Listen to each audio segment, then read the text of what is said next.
Hello friends, आइए discuss करते हैं इस वीडियो में। जो यूसी आपको डिपॉजिट करना है उसका मोडालिटीज़ क्या है, उसका प्रोसीजर क्या है। इस साल जो 2022-23 एकेडमिक ईयर में जब गवर्नमेंट ऑफ इंडिया ने PFMS mode of payment introduce किया, तो पीएफएमएस मोड में आपको हर पेमेंट आपने क्या किया होगा ना, जीरो बैलेंस अकाउंट के तहत किया हुआ होगा। हर स्कूल का एक जीरो बैलेंस अकाउंट जरूर आपने खोले होंगे एक स्टेट बैंक ऑफ इंडिया में। तो उसी अकाउंट के द्वारा आप हर पेमेंट किए होंगे, क्योंकि किसी को आप कैश नहीं दे सकते हैं by hand, this is mandatory. तो ये जो प्रोसेस आपने जितना पेमेंट किया इसी साल उसका यूसी आपको सबमिट करना है।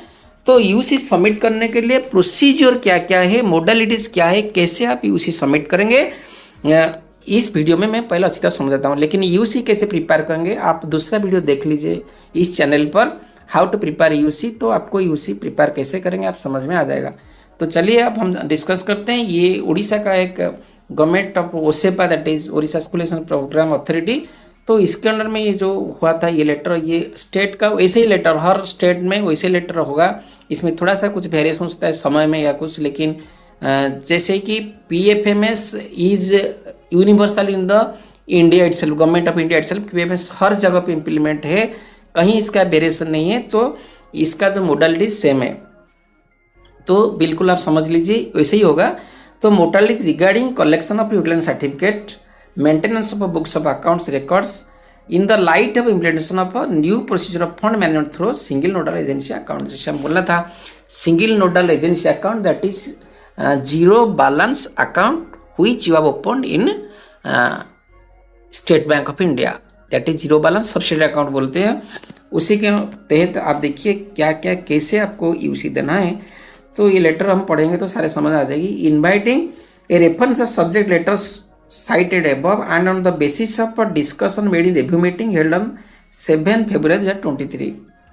तो ये एक मीटिंग वहाँ पर रिव्यू मीटिंग था स्टेट में, तो उन्होंने जो फाइनल किया है कैसे मोडालिटीज करना है वैसे ही हर स्टेट में होगा। देर इज नो डिविएशंस, थोड़ी सी कुछ बदलाव हो सकता है लेकिन बिल्कुल वैसे ही होगा।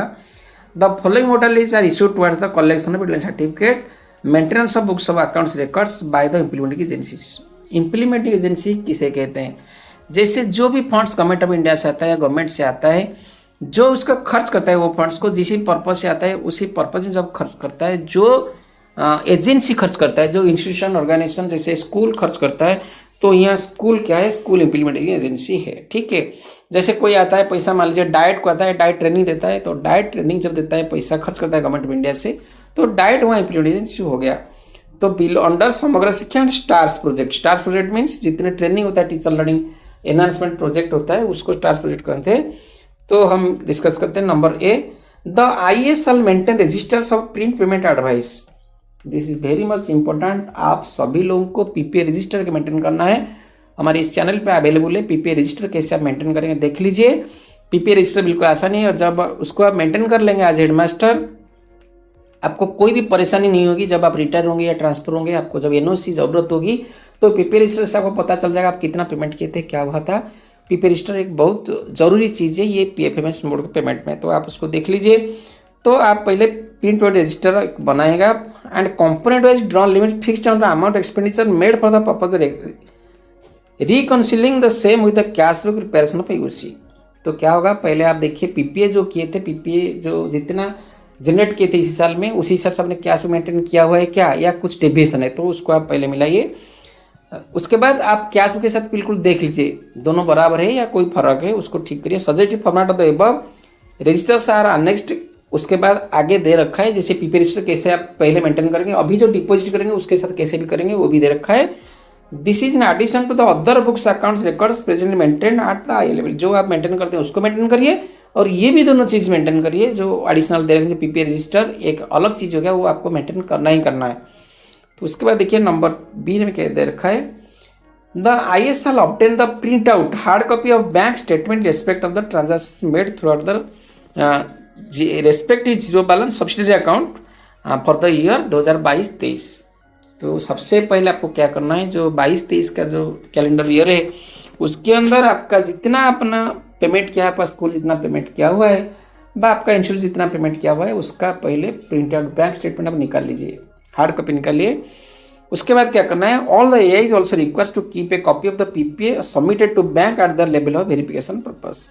दूसरा चीज, जब आप साल भर में जितना पीपीए किए होंगे, बैंक को दिए होंगे, बैंक तभी तो पेमेंट किया होगा ना, जितना पीपीए दिए होंगे सभी का जेरॉक्स आपके पास एक फाइल में होना जरूरी है, बहुत ही जरूरी है। ये अभी के लिए नहीं, जब तक आप रिटायर होके फुल पेंशन नहीं आपको मिला होगा तब तक ये बहुत आपका वैल्यूबल चीज़ है, आपको इस रखना है, क्योंकि एनओसी एक बहुत बड़ी चीज़ होती है।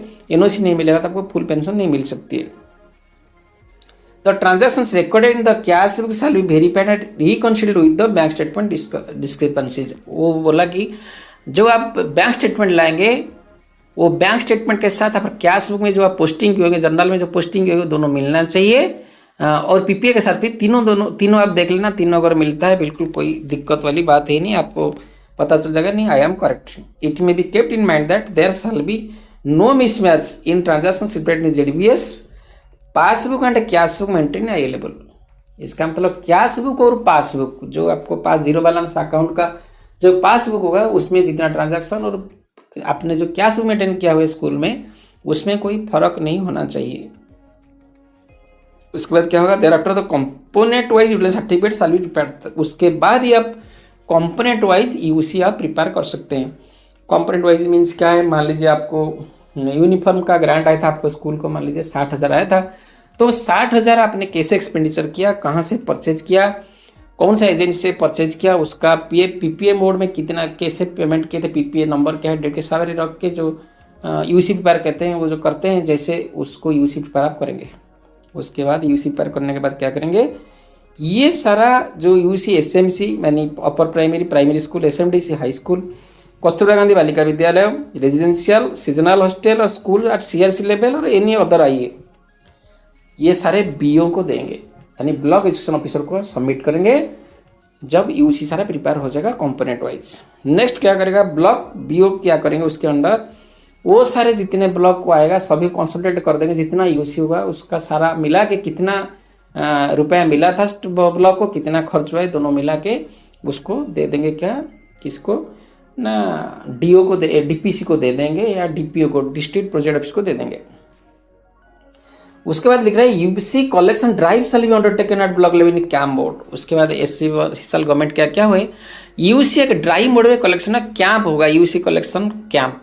ये कैंप कितने होंगे क्या होंगे वो डीपीओ फिक्स करेगा, यानी डिस्ट्रिक्ट प्रोजेक्ट ऑफिस फिक्स करेगा, तो उसी के हिसाब से आपको यूसी सबमिट करना पड़ेगा।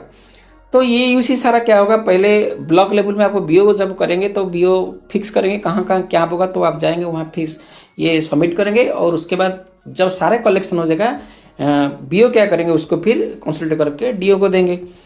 तो ये जो सारा प्रोसीजर है हम देखते हैं। अभी देखिए फिर डीओ क्या करें, डिस्ट्रिक्ट में कितना पैसा गवर्नमेंट से मिला था, स्टेट गवर्नमेंट से मिला था, और उसमें कितना खर्चा हुआ है और कितना बचा है, उसको एक एक करके पूरा डिटेल्स वो गवर्नमेंट को सौंपेंगे। उसमें अगर कुछ गलती हुआ, डिस्क्रिपेंसी हुआ, कुछ बच गया तो उधर फिर ऑडिट होगा, फिर उसका वेरिफिकेशन होगा।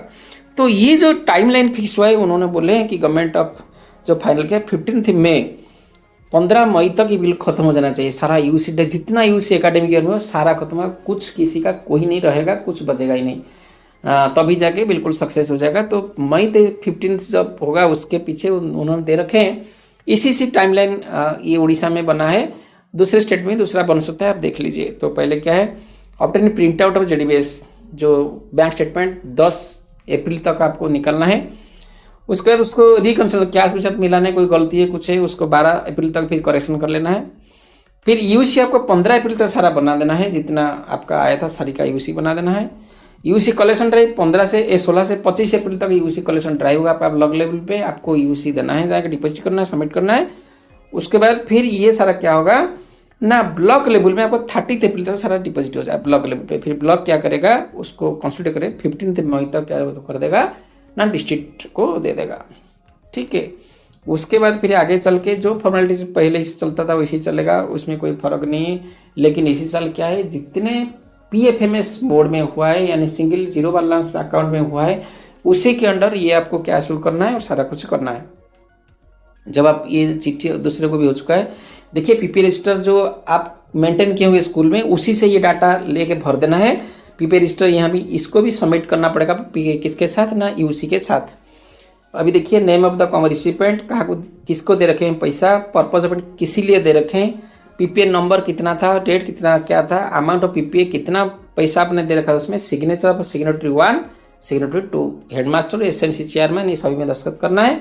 ये जितने सभी जितने कंपोनेंट है जो हेड में आपको पैसा मिला, जैसे कंपोनेंट कंपोजिटरी हेड हो या स्कूल रिपेयर मैनेजमेंट हो, व्हाट एवर इट में भी, या ट्रेनिंग पर्पस जो भी है, आप सभी कंपोनेंट लेके ये सारा बिल्कुल आपको कहाँ से निकालना है ना, पीपी रजिस्टर जो आप स्कूल में मेंटेन किए होगे तो उसमें से आप इसको लिख देना है। और यहाँ सिग्नेचर करके कौन ब्लॉक अकाउंट से वेरिफिकेशन करेगा, सिग्नेचर करेगा, देखेगा बिल्कुल सही है, तो ये आपको यूसी के साथ देना है। और इधर ये भी इंपॉर्टेंट है, statement of limit fixed expenditure निकट यूसी सबमिटेड अंडर समग्र शिक्षा फॉर द ईयर। ये किस लिए है ना, सीरियल नंबर आप डालें, कंपोनेंट मान लीजिए वो यूसी इसके लिए किसके लिए है ना, यूनिफॉर्म ग्रांट के लिए है, मान लीजिए यूनिफॉर्म डिस्ट्रीब्यूशन नाम लिख देंगे, अमाउंट से फिक्स सपोज 60,000 आपने रिसीव किया है गवर्नमेंट से, आपका लिमिट है, और आपने खर्च किया है 45,000, तो 15,000 बचा है, तो आपको यहाँ 45,000 का यूसी देना पड़ेगा, और 15,000 वो बैलेंस फिर अपने आप जीरो बैलेंस वो गवर्नमेंट को चला जाएगा, यानी खर्च नहीं हुआ है।